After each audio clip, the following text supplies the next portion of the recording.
आज हम पंडरामाली समाज के जो चारगढ़ के सभापति हैं नीलकंठ बीसीजी का इंटरव्यू करने पहुंचे हैं। बीसीजी के हाथ में करीब करीब 20 समाज साल का इतना मैंने नीचे स्तर में चल रहा था और जब से मेरे को कमान संभालने को मिला तो आज हमारे समाज में कहीं न कहीं सुधार हुआ है। नमस्कार, मैं हूं रवि तिवारी, आप देख रहे हैं लोकल टीवी। आज हम पंडरामाली समाज के जो चारगढ़ के सभापति हैं नीलकंठ बीसीजी का इंटरव्यू करने पहुंचे हैं। बीसीजी के हाथ में करीब करीब 20 सालों से ज्यादा का समय हो गया है। जब इनके पिताजी की मृत्यु हुई तब से बीसीजी के हाथ में चारगढ़ जो पंडरामाली समाज के चारगढ़ जो सभा का इनका सभापति का जिम्मेदारी इनके कंधे पर है।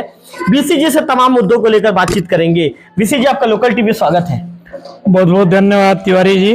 पहला सवाल मैं आपसे ये जानना चाहूंगा महोदय, बीसीजी 20 साल का समय हो चुका है, लगभग ऊपर समय हो चुका है, सभापति की जिम्मेदारी आपके कंधों पर है। ये जिम्मेदारी कितनी चुनौतीपूर्ण होती है बीसीजी, और ये आपका जो जीवन है अब तक का जीवन कितना संघर्ष में रहा है, हमारे दर्शकों को बताइए। देखिए, हमारे समाज का इतना मैंने नीचे स्तर में चल रहा था और जब से मेरे को कमान संभालने को मिला तो आज हमारे समाज में कहीं न कहीं सुधार हुआ है और बहुत संघर्ष किया मैं, और सुधार होने का वैसे हर आदमी के मुख से भी सुनने को मिल रहा है कि हमारे समाज कुछ भी सुधार हो रहा है। और क्या कहते हैं, समाज इसी तरह यदि हम चलाते रहेंगे तो हमारा समाज बहुत आगे भी जा सकता है। इस टाइप का हर आदमी के मुख से सुनने को मिलता है। अच्छा बीसीजी, पिता के जाने के बाद जिम्मेदारी आपके कंधे पर आई, ये बताइए बीसीजी, हम थोड़ा सा ना बीसीजी पुराने समय में भी जाना चाहेंगे। लगभग बीसीजी ये जो पंडरामाली जो चारगढ़ समाज के सभापति का पद आपके परिवार के लोग कितने सालों से संभाल रहे बीसीजी, और थोड़ा सा डिटेल से बताइए बीसीजी, विस्तार से बताइए कि पहले कौन कौन हुए और लगभग कितना कार्यकाल, ये आप कितने नंबर के सभापति हैं, थोड़ा सा विस्तार से बताइए। देखिए कि हमारे बीसी वंशज और समाज का बहुत बड़ा कहानी है। इसको यदि मैं विस्तार रूप से यदि वर्णन करूंगा तो दिन भर और रात भर भी हो जाने से भी वो खत्म नहीं होगा। मुख्य बातों को बताइए ना, संक्षिप्त रूप में जो भी मैं टिबड़ी टाइप का मैं बता देता हूँ कि हमारे समाज को संभालने के लिए हमारे पूर्वजों ने 2 भाई थे, और 2 भाई का नाम जो है उसको बताने का नहीं है, उसको गुप्त में रखते हैं हम लोग। और 2 भाई जो है त्रिपाटना, अभी जो उसको तिब्बत बोलते हैं, त्रिपाटना विद्या सीखने गए। उसके बाद वहाँ 6 साल रहे, विद्या सीख करके आए। फिर दोनों के यहाँ बाल बच्चा कुछ नहीं रहा तो दोनों भाई विचार किए कि हम गंगा जाते हैं। हमारा तो परंपरा चलते आ रहा है कि वहाँ से भी कुछ आशीर्वाद हम समाज से लेंगे और गंगा से भी कुछ आशीर्वाद हमको मिल जाएगा तो हमारा उत्तराधिकारी बनेगा। इस टाइप का सोच करके इन लोग दोनों भाई जो है गंगा चले गए। गंगा में जाने के बाद गंगा में स्नान किए और बोले, दोनों भाई विचार किए कि भाई हम जो जिस काम के लिए है, जिस संकल्प लेकर के आए हैं, तो हम एक काम करते हैं, हम एक काम करते हैं कि या तो आप झांस दो गंगा में या मैं गंगा में झांस देता हूँ। बकरा तो चिल्ला रहा है। इस टाइप का दोनों भाई विचार विमर्श किए तो छोटा बोला कि दादाजी, मैं यदि गंगा में मेरा प्राण विसर्जन कर देता हूँ तो अच्छा रहेगा, मैं छोटा आदमी हूँ। तो बड़े बोले, देख भाई, यदि तू गंगा में यदि विसर्जन कर देगा अपना प्राण को तो तेरा पत्नी जो है व्यर्थ हो जाएगा। यदि मैं कर दूंगा तो मेरा पत्नी को भी रखना और तेरा पत्नी को भी रखना। ये हमारा हिंदू धर्म में परंपरा चलते आ रहा है कि बड़े भाई मृत्यु हो जाने पर यदि छोटे भाई का इच्छा हो जाता है तो बड़े भाई का स्त्री को भी रखना पड़ता है। तो दोनों को वो संभाला, छोटे भाई आकर के वहाँ गंगा में विसर्जन कर दिया प्राण को, जो मनोकामना की कि हमारे यहाँ दोनों बच्चे हो जी तो उसी टाइप का मैंने मन में कल्पना करके और जो है गंगा में जी झांस दे दिए।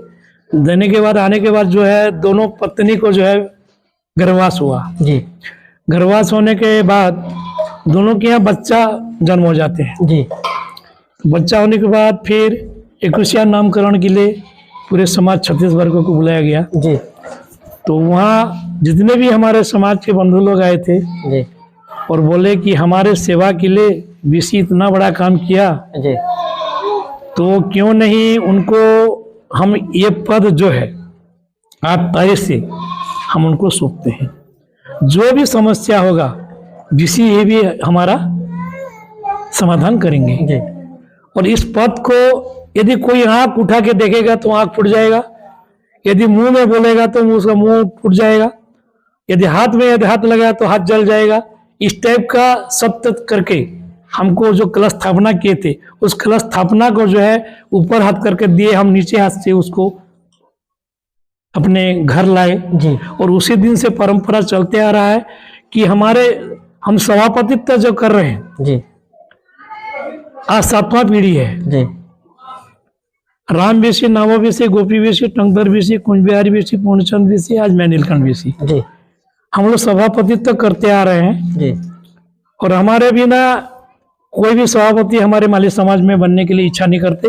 जी और जो नहीं जानते जी उस चीज को यदि मुंह में ही बोल देगा जी कि मैं सभापति बनूंगा और समाज को मैं चलाऊंगा, जी तो उसका तो क्या हो जाता है, वो ऊपर वाला मालिक ही जानेंगे, जी उनका दुर्गति हो जाता है, जी अप्रिय घटना भी घट जाता है। विशेष मैंने एक चीज ये भी सुना था, आज से कुछ सालों पहले जो मैनपुर क्षेत्र के आपके बीसी समाज के ही कुछ लोगों ने दावा किया था, 3 या 4 लोगों ने कि नहीं अब हम सभापति बनेंगे। जैसे उन्होंने सभापति बनने की बात कही थी, कुछ अप्रिय घटना भी घट गया था। इस तरह की चीजें भी मैंने सुना है। बीसी जी वो चीजें कहाँ तक सही है, बताइए थोड़ा। सही है, ये चीज मैंने 100% सच है।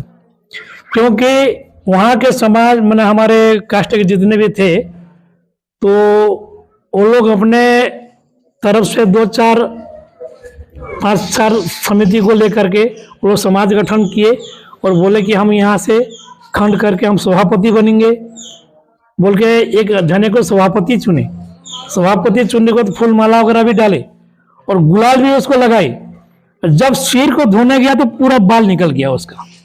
ये बीसी जी तुरंत ही घटना घट गया, तुरंत ये घटना घटी। उसी दिन से बोले कि हमारे माली समाज में जो सत्यता है वो बरकरार है और जो भी हो बीसी के सिवा कोई सभापति नहीं बनेगा, बोल करके फिर वो लोग हमारे पास दौड़ के चले आए कि हमारा जो गलती हुआ वो गलती को क्षमा करो। हम जाने अनजाने हमने सभापति बनने का सपना देखे थे, लेकिन वो हमारा साकार नहीं हो पाया, इसलिए हम शरणागति हैं, हमको शरणागत को रक्षा कीजिए। बोलने पर हमारे बाबूजी जो है उनको शरण में ले आए। और अभी मैनपुर और देवोग ब्लॉक जी एक होकर हम चल रहे हैं। अभी भी मेरे विरोध में कई प्रकार के भाषा बोलते हैं, लेकिन मेरे पीठ के पीछे बोलते, मेरे मुंह के आमने सामने नहीं बोलते। जी हर आदमी से गलती होता है जी।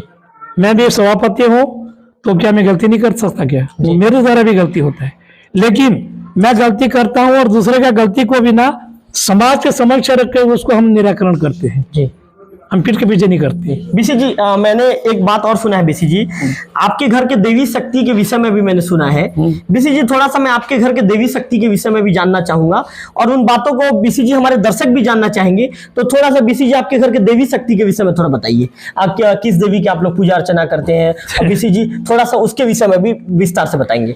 देखिए हमारे यहाँ इष्ट देवी जो है गंगा देवी, उसके बाद ठुटनी माता और धनसरन भंडारण महली, ये जो देवी है ये हमारा मुख्य देवी है। हम किसी के पास नहीं भेजते। यदि कोई पंगा लेना चाहता है, हमसे यदि कोई विरोध करना चाहता है, वो खुद चले जाती है जी। और गंगा देवी जो है और क्या कहते हैं ठुटनी माता जो है और क्या कहते हैं माँ धनसरन महली भंडारण महली जो है जी, ये यदि तीनों देवी यदि किसी के ऊपर सवार हो गए तो उसका तो दुर्गति ही है जी। गंगा देवी वो गंगा जैसे पानी जैसे बहा देगा। जी और धनशरण मेले जो है धन को पूरा खत्म कर देगा जी और लास्ट में ठूटने जो है ठूटी करके खत्म कर देगा उसको। जी इस टाइप का हमारा वो देवी है। जी लेकिन हम किसी के ऊपर सवार होने के लिए हम नहीं बोलते। जी हमसे जो हमारे ऊपर जो अत्याचार करता है जी उसके ऊपर वो सवार हो जाता है। हम नहीं बोलते उनको। जी, मतलब आप देवी को खाली बस स्मरण करते हैं बस। हाँ हाँ, कि हमारे ऊपर इस प्रकार अत्याचार हो रहा है, आप संभालो। जी बीसी जी, मैंने एक चीज और सुना है बीसी जी, और इसकी चर्चा भी कई बार होती है, क्योंकि बीसी जी आपका एक अलग ही पद और प्रतिष्ठा है। लोग आपका विशेष तौर पे हर जगह आपका सम्मान होता है। आपका समाज में तो है ही, साथ में अन्य वर्ग के और अन्य समाज के लोग भी बड़े ही सम्मान के साथ आपका नाम लेते हैं। बीसी जी, मैंने ये सुना है कि जब तक आप भी जीवित है, जैसे आपके पिताजी जीवित थे, तब तक देवी का पूजा अर्चना करने की जगह पे आप नहीं गए थे। आपके पिताजी के अचानक उनके स्वर्गवास के बाद अचानक देवी आपको आकर बताती है, फिर आप पूजा अर्चना करते हैं। ऋषि जी, इन बातों को भी हमारे दर्शक जानना चाहेंगे, मैं भी जानना चाहूंगा। नहीं, ये तो 100% सच है कि हमारे पिताजी अचानक भी यदि खत्म हो जाते हैं और अचानक खत्म हो गए। हमारे घर के विधि विधान, देवी देवताओं का, ये सारी चीज का हमको नहीं बताती। हमको खुद वो देवी आकर के हमको बताती है जी कि इस प्रकार का पूजा करने का, यहाँ पर इतना पूंजी डालने का, इतना दीपक जलाने का है। ये सारी चीज जो है स्वप्न में आकर के बता देते हैं जी। उसी के आधार पर हम करते हैं जी। हम ना लेखा जोखा नहीं है हमारे पास, ना कोई कागज कलम में हम लिख के नहीं रखे हैं कि फलाना जगह इस टाइप का पूंजी भरना है और इस टाइप का देवी का नाम लेना है और पूजा पाठ करना है, वहाँ कबूतर पूजना है या कहाँ हम बदक बलि देना है। ये सारी चीज नहीं लिखते हम लोग जी। हमको देवी ही प्रसन्न हो जाते हैं जी। अब मेरे पिताजी गुजर जाने के बाद मेरे को दिनमान को मेरे ये सारी चीज मेरे को बताई। बीसी जी, आपके साथ मतलब जैसे आपके पिताजी गुजर गए बीसी जी, फिर कितना दिन के बाद बीसी जी आपको ऐसे अचानक सपना आता है? आप उस सपने के दौरान आप कहीं पे सोए थे क्या मतलब बीसी जी आप कहीं बैठे थे? क्या हुआ था आपके साथ अचानक जब सपना आया? तो जब 13वें दिन था जी, बाबूजी गुजर जाने के बाद 13वें दिन था और उसी दिन के माने मई माने के महीना के दिन में है जी। तो मैं खाना वाना खा करके मैं सोया था जी। 1-2 बजे आराम कर रहा था मैं, और मैं अंदर में सोता हूँ जहाँ पर हम लोग पूजा पाठ करते हैं, वहीं पर हम सोते हैं। तो वहाँ पर सोया था और एक छोटा सा मैंने बच्ची होकर के आई जी और बोले कि बेटा तू घबरा मत, मैं हूँ सब चीज़ करने वाला, मैं तेरे को सब चीज़ दिखा दूंगा। बोले पर और सब दर्पण जैसे मेरे को सपने में दिखा दिए कि फलाना जगह का इस प्रकार का है, ढेकाना जगह का इस प्रकार का है। जैसे कि हम लोग क्या कहते हैं नयागढ़ में पूजा करते हैं जी, उसका दृश्य हमको दिखाए। देवों में पूजा करते हैं उसका दृश्य दिखाए। दहीगांव में हम पूजा करते हैं उसका दृश्य दिखाए। उसके बाद घर में हम जो पूजा करते हैं, पूजा पाठ करते हैं, उसका भी दृश्य हम दिखाए। तो हम ये सारी चीज जो हमको स्वप्न के माध्यम से हमको ज्ञात हो जाता है जी। और उसी के आधार पर हम लोग करते हैं और आज चलते आ रहा है, पर ऐसे परंपरा है जी। और यदि मैं थोड़ा सा गलती कर दिया शुरू में कि दीपक को हम जो है आगे जो भी अपना स्थापना करके दीपक का मुंह जो है अपने तरफ रखा था मैं जी। मेरे को तुरंत रात में सपना हुआ, अरे मूर्ख ऐसे करने का नहीं है बोला जी, उसको उल्टा कर जी, मेरे तरफ उस दीप का क्या कहते हैं मुंह को रख। हाँ, मुंह उनके देवी की तरफ, देवी की तरफ रख बोला जी। तो फिर मैं क्या कहते हैं दूसरे पूजा में देवी की तरफ ही रखता हूँ, उसी दिन से चल रहा है जी जी जी। हाँ। तो बीसी जी पिता के रहते तक कभी आप उस देवी दरबार में कभी आप नहीं गए थे? नहीं, हम लोग जाते भी नहीं और देखते भी नहीं हम लोग। आपके जो पुत्र है वो जाते ही नहीं जाते? कभी नहीं, वो भी नहीं जाते, वो कहीं नहीं जाएंगे। हम लोग यहाँ पर पूजा पाठ कर रहे हैं, हमारा अभी मेरा बड़ा लड़का तेजराज जो है वो कहीं भी नहीं जाएगा, वो हमारा पूजा पाठ को भी नहीं देखेगा। बीसी जी, ये जो आपके 2 पुत्र हैं बीसी जी, तेजराज बीसी जी आपके बड़े पुत्र हैं कि आपके छोटे पुत्र हैं, तो क्या बीसी जी इसकी कमान बड़े पुत्र को ही मिलती है? नहीं, जो हमारे बीसी वंशज में सर्वश्रेष्ठ माना जाता है बड़े पुत्र को, उनको ही सभापति बनेगा और तेजराज ही बनेगा, और क्या कहते हैं 12 भाई का पुजारी बनेगा वो तेजराज ही बनेगा। बीसी जी जो सभापति जब आप लोग बनते हैं, जैसे आपके पिताजी के बाद आप बने, तो क्या ताजपोशी के लिए कोई नियम कायदा होता है क्या? बीसी जी कोई पूजा पाठ होता है क्या, या बीसी जी समाज के लोगों को बुलाया जाता है, क्या होता है बीसी जी, विधि विधान क्या होता है सभापति बनने का, थोड़ा इसके बताइए। देखिए जी, हम हर 5 साल में हमारा एक महासभा होता है। हर 5 साल में एक महासभा होता है। महासभा में 4 गणों का हम लोग जो है वरिष्ठ कार्यकर्ता लोगों को बुलाया जाता है। वहाँ पर हम लोग पूजा पाठ करते हैं, कलश स्थापना करते हैं। और हमारे 36 वर्ग हैं, हमारे माली समाज में 36 वर्ग हैं। तो 36 वर्ग का देवी देवता जो है हमको समर्पण किए हैं, तब हम इतना बड़ा समाज को चला पा रहे हैं। 36 वर्ग के 36 ठुक देवी हमको प्रदान किए हैं। तो उस देवी को हम वहाँ पर बुलाते हैं, नाम लेते हैं, स्मरण करते हैं कि ये देवियों सब आइए और ये पूजा में शामिल होकर के इस पूजा को सफल बनाइए, बोल के हम पूजा पाठ में उनको क्या कहते हैं बुलाते हैं।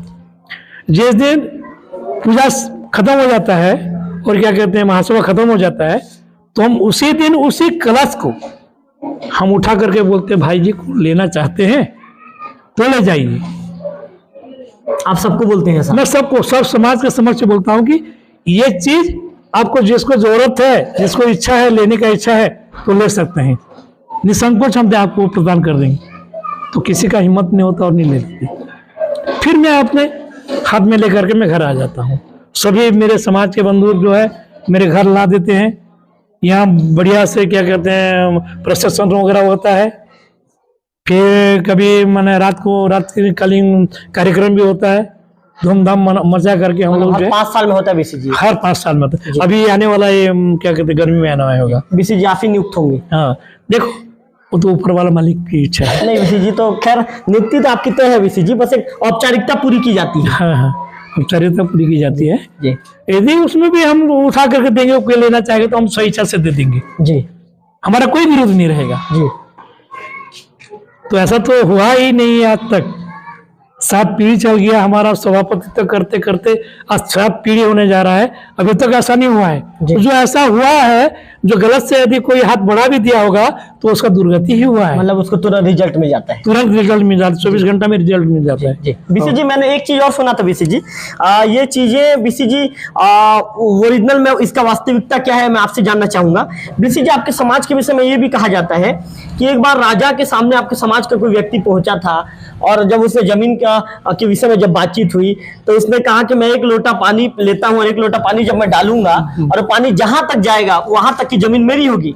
तो राजा ने तो पहले उनकी बातों को मजाक मस्ती में लिया, राजा मुस्कुराए थे और राजा ने हाँ कह दिया था। जब बीसी जी उन्होंने पानी डाला था तो कहते हैं बीसी जी वो पानी बहुत लंबे दूर तक गया था और वहां तक की जमीन आप लोग की हो गई थी। बीसी जी कहानी की वास्तविकता क्या है बीसी जी, या बीसी जी इसके विषय में जो वास्तविक सच्चाई क्या है मैं आपके मुंह से जानना चाहूंगा।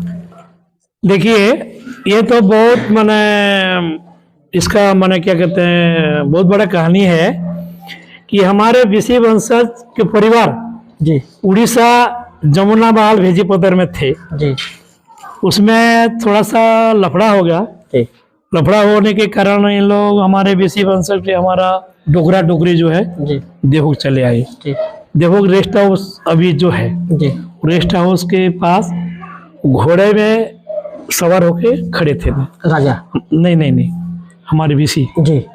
उसमें जो है अपना पूरा सामान लेके मना रखे थे घोड़े पर और वहां पर खड़े थे, घोड़े के ऊपर भी थे जी।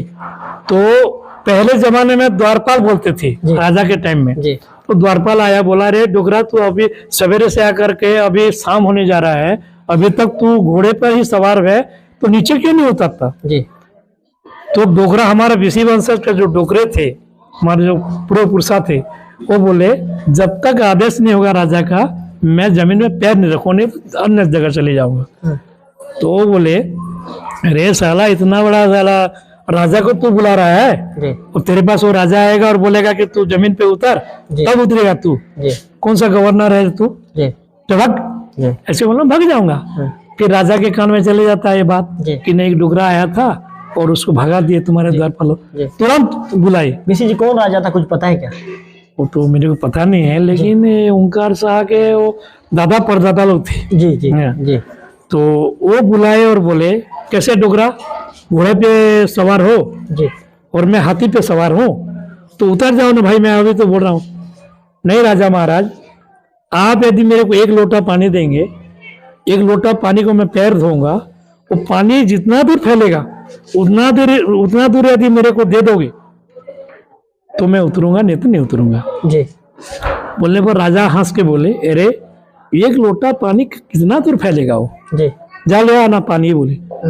और स्वर्ण का लोटा जी में 1 लोटा पानी लाए जी और डोगरा उतरा जी और पानी को धोया, मैंने पैर को धोया। जी उसके बाद जो है वो फैलते जा रहा है पूरा ब्लड जोर तक। जी राजा देख के, अरे बाप रे, तो बहुत तांत्रिक वाला है। जी 1 लोटा पानी जब यहाँ से साला ब्लड नाला तो चले गया, इसको तो मेरे राज्य में रखना जरूरी है, बोले। और वो सोचे और वहां से छोड़ दिए उस जमीन को। जी वहां हम क्या कहते हैं, डोगरा डोगरी के लिए रहने के लिए व्यवस्था कर दिए राजा साहब। जी जी तो खाने के लिए अनाज नहीं है, जी तो कैसे करेंगे। डोगरा और डोगरी जो है सोचे, बोले नहीं, चूड़ा हम क्या कहते हैं कुटवा लेते हैं। जी तो चूड़ा ले करके हम राजा के पास भेंट करेंगे, जी उसमें से जो भी हमको पैसा रुपया जो मिलेगा जी उसको ला करके हम खरीद बिक्री करके खाएंगे। जी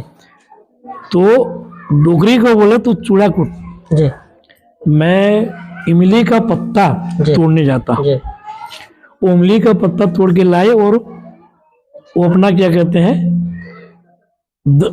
माना दोना सिलवाए जी इमली का पत्ता में। जी और उसी चूड़ा को जो है जी इमली के मैंने वो जो दोना में रख करके जी राजा के पास भेंट की। जी तो राजा के पास भेंट करने पर जी तो राजा खुश हो गया, जी। अरे इतना सुंदर दोना बनाया बीसी जी, जी आज तक मैं नहीं देखा था। जी इमली, वो भी इमली का पत्ता, वो भी बड़ा पत्ता होता तो होता, जी छोटे छोटे पत्ता को कैसे सीले भाई, कितना दिन में बनाए। जी तो बीसी जी को बोले, तो मैं 1 घंटे में बनाता हूँ इसको। जी तो फिर खुश होकर के उस समय 4 खंडे धान दिए जी और छोटा सा एक बेला दिए। जी तो क्या बोले राजा उस समय कि ये 4 खंडी धान को, कुछ धान को अपना चावल वावल निकालना जी और क्या कहते खाना, और कुछ धान को बचा के रखना। जी तो जहां तक मैं तेरे को छोड़ दिया हूँ उस जमीन को जोत जात करके चाष माने धान कमाना। धान कमाना। तो फिर सोचे डोगरा डोगरी, बोले अरे यार 1 बैला है और कैसे हम नांगर फांदेंगे भाई। तो हमारे पास तो कला ही था ना मामा, जी जी किसी के मैंने लाल वाला यदि बछड़ा दिखता तो उसको काला कर देते थे और जोतते थे हम लोग, जी हमारे परिवार में। जी जी मैंने अपने तांत्रिक बल से जी ऐसे करते करते करते करते जो है राजा का और बीसी का घनिष्ठ संबंध होने जा रहा है। जब तक बीसी वहां पर राज्यसभा में खड़ा नहीं होगा जी तब तक के जो है राजा सभा नहीं लेते थे। जी तो हमारे जाओ बीसी को बुला के ले आना। जी बीसी जाते थे और उनके पास इतना बड़ा बर्छा टाइप का था, जी उसको लेके जाते थे और दरवाजे के पास ऐसे रख देने से पूरा अंदर चले जाता था। जी तो द्वारपाल लोग देखे, अरे बाप रे, डोगरा तो ऐसे भी नहीं मार रहा है, रख दे रहा है, वो अंदर कैसे जा रहा है, जी कुछ तो है। इस टाइप का सोचे द्वारपाल लोग बीसी को अंदर बुलाए और राज्यसभा में सबको बुला करके अपना मीटिंग वूटिंग खत्म किए।